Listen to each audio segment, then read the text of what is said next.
It's time. Hi, everybody. Welcome. All right, so if you joined the class late, there is a policy page you can go to. Homework 1 and 2 are due today, but if you turn them in late, like tomorrow, you only lose 2 points per day, and you can make up for that lateness later. Interesting fact, you see there's like 50 seats left, which is surprising because all those seats filled up quickly that I signed up. So my strategy was everybody on Wednesday who said, I really want to come, I just gave them the first seats, but I guess they only really wanted to be there the first day perhaps? I don't know. Who wanted to be here Wednesday and really couldn't make it? A lot of you. Interesting. All right.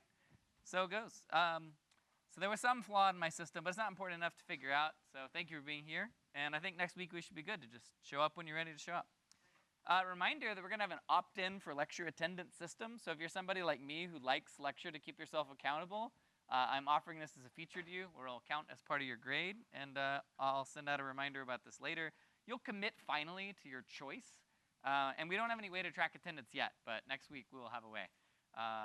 And so if that's something you like, accountability, I will provide it. Quick note if you're watching the webcast, I'm going to live code, and whenever I watch someone do math or write code or whatever, I often like to pause and see what I think they're about to do, and then see if they do what I expect. It's a way to keep watching active for me. You may decide that's useful to you.